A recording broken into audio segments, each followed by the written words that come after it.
Sergio Gor जो हैं उन्होंने जो स्टेटमेंट दी है मकबूजा कश्मीर की जो है स्टेटस के हवाले से, भारत ओछे हथकंडों पर उतर आया। दिल्ली में पाकिस्तानी हाई कमीशन की इमारत के बाहर सिक्योरिटी हिसार खत्म कर दिया गया।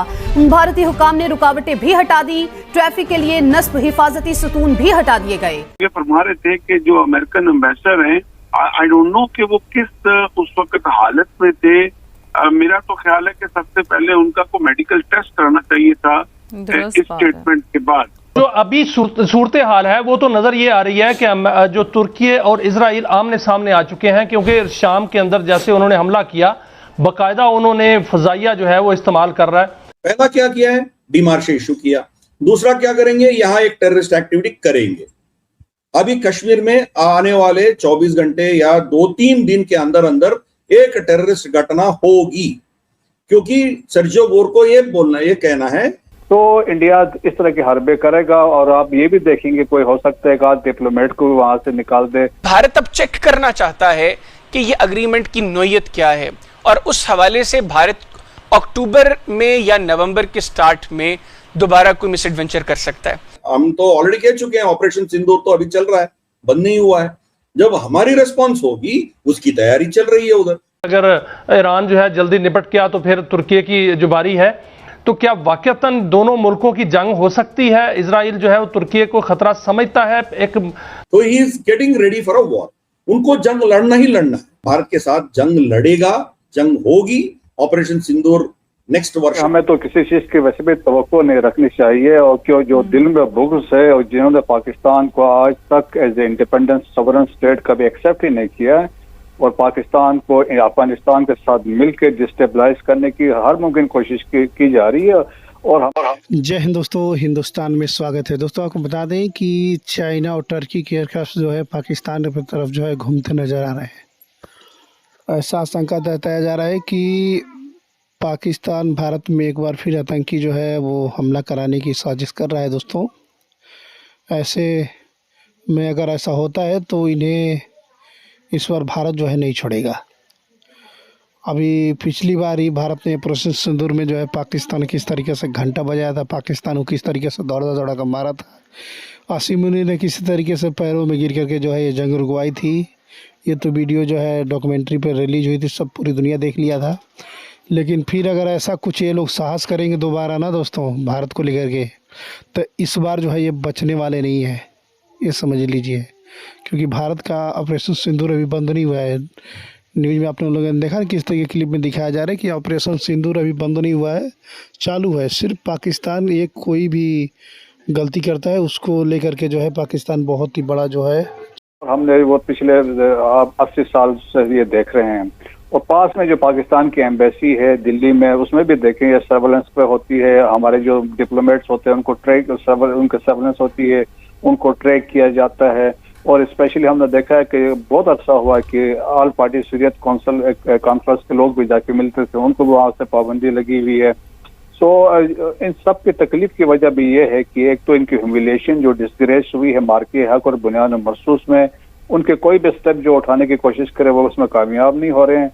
और मोर रिसेंटली कल जो सर्गेई गोर ने एक बेवकूफ़ाना, एक कंट्रोवर्शियल और हिस्टोरिकली अनइन्फॉर्म किस्म की उन्होंने स्टेटमेंट दी। और ऐसा बंदा देखें कि इतना अनइन्फॉर्म्ड है, इग्नोरेंट है अबाउट द हिस्ट्री, जिसमें 18 यूनाइटेड नेशन सिक्योरिटी काउंसिल की रेजोल्यूशन है on the issue of Jammu and Kashmir. और ट्रम्प रिपीटेडली ऑफर कि मैं मीडिएट करवाने को तैयार हूँ, और उसके बावजूद वहाँ जाके ऐसे उन्होंने बात की है। तो उससे तकलीफ ये हुई है पाकिस्तान ने डिमार्च किया, और Pakistan has taken it very seriously. तो इंडिया इस तरह के हरबे करेगा। और आप ये भी देखेंगे कोई हो सकता है कि डिप्लोमेट को भी वहां से निकाल दे। तो ये चीजें हैं। और फिर देखें इंडिया की एक हिस्ट्री भी रही है डिप्लोमेटिक टेररिज्म के बारे में। उनके डिप्लोमेट जहां भी रहे, स्पेशली पाकिस्तान में रहे या दुनिया में, या अफगानिस्तान में थे या सेंट्रल एशिया में थे, तो वो टेररिज्म को फैसिलिटेट करते रहे हैं। So therefore you can expect anything from the Indian. ठीक है, कुछ भी एक्सपेक्ट किया जा सकता है इंडिया से। साथ मौजूद रहिएगा। मीसम रजा साहब भी हमारे साथ मौजूद हैं, उनको भी शामिल गुफ्तगू कर लेते हैं। मीसम साहब, इस तरह से सिक्योरिटी बैरियर्स या फिर हिफाजती तनसीबात हटाना क्या समझते हैं आप, वियना कन्वेंशन बराए सिफारती ताल्लुकात के तहत सिफारती सिक्योरिटी के उसूलों के इसको मुतसादिम नहीं समझा जाएगा? और आगे भारत से आप क्या एक्सपेक्ट कर रहे हैं? बिल्कुल, जैसे बड़ा खूबसूरत मुझसे पहले उसूल साहब बयान फरमा रहे थे कि ये बिल्कुल खसियानी बिल्ली खम्बा नोचे वाली मिसाल है इनके ऊपर कि जो हफ्ती इन्होंने इस वक्त ऑपरेशन बैरन मरसूस के बाद, मार का हाथ के बाद और नाकाम ऑपरेशन संदूक के बाद जो इन्होंने उठाई है, वो किसी न किसी तरीके से इनसे वो हफ्ती दूर हो नहीं पा रही और अपनी आवाम के आगे और दुनिया के आगे जो एक फॉल्स इन्होंने इमेज और एक क्लाउड और एक बैलून इन्होंने बिल्ड किया हुआ था अपनी माइट का, वो जो फट चुका है, वो इनसे अब संभल नहीं पा रहा, इनसे रेपुटेशन अपनी बहाल हो नहीं पा रही और पूरी दुनिया के आगे इस वक्त सिफारती तौर पे जो ये आइसोलेट हो चुके हुए हैं, जो इस वक्त डिग्रेड हो चुके हुए हैं, इररेलेवेंट हो चुके हुए हैं, और उसके मुकाबले में जो पाकिस्तान को अल्लाह पाक ने रेलिवेंसी अता की है और जो specially in terms of defence जो पाकिस्तान को अल्लाह पाक ने जो इज्जत बख्शी है दुनिया के अंदर, वो इनसे हजम नहीं हो रही। तो उसकी अब तरीका वो जिस तरह आगे फरमा रहे थे कि जो अमेरिकन एम्बेसडर हैं, आई डोंट नो कि वो किस उस वक्त हालत में थे। मेरा तो ख्याल है कि सबसे पहले उनका को मेडिकल टेस्ट करना चाहिए था इस स्टेटमेंट के बाद। पहला क्या किया है, डीमार्श इशू किया। दूसरा क्या करेंगे, यहाँ एक टेररिस्ट एक्टिविटी करेंगे। अभी कश्मीर में आने वाले 24 घंटे या 2-3 दिन के अंदर अंदर एक टेररिस्ट घटना होगी, क्योंकि सर्जियो गोर को ये कहना है कि आप गलत हो, आप यहाँ किसी को नहीं ला सकते हो, this is a disturbed area, ये बताने के लिए वो करेंगे। ठीक है ना? तो जब वो करेंगे, भारत का रिस्पॉन्स होगा। जब हम रेस्पॉन्ड करेंगे, हम तो ऑलरेडी कह चुके हैं, ऑपरेशन सिंदूर तो अभी चल रहा है, बंद नहीं हुआ है। जब हमारी रेस्पॉन्स होगी, उसकी तैयारी चल रही है उधर। जो आपने कह रहे हैं, जो 60 आवर्स की जो फ्लाइट्स टर्की से चाइना से आ रहे हैं, वो एक इमरजेंसी प्रोक्योरमेंट चल रही है।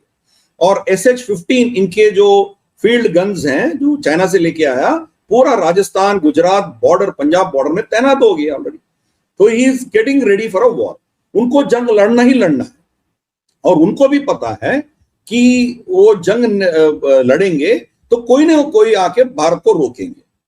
अमेरिका का दोस्तों आपको बता दें कि ये भी न्यूज निकल के आ रही है कि इजराइल और टर्की के बीच में एक बहुत ही बड़ा जो है वो महायुद्ध होने वाला है। ये पाकिस्तानी मीडिया में चल रही है बातें, आप लोगों ने न्यूज में देखा भी होगा, क्लिप में किस तरह से दिखाया जा रहा है कि अगर ईरान से हटता है तो ईरान का फाइनल बात होने के बाद, फाइनल काम तमाम करने के बाद इजराइल जो है वो टर्की पर अपना निशाना साधेगा। ऐसा होगा तो क्या होगा दोस्तों, पाकिस्तानियों की फटी के चार हो गई है। आपको मालूम होगा कि जब से सर्जियो गोर ने जो है कश्मीर में खड़ा होकर एक स्टेटमेंट दिया था, उस स्टेटमेंट से इन लोगों को जो है बिल्कुल पसीना छूट गया। इन लोगों का बहुत ज़्यादा ये लोग जो है हैरान हो गए हैं कि यार ये अमेरिकी सेक्रेटरी ये किस तरह की बातें कर रहा है दोस्तों। रही बात इजराइल की, तो इजराइल जानते हैं कि एक पावरफुल कंट्री है, वो उसको जो अगर उसको लगता है उसको जो है छोटे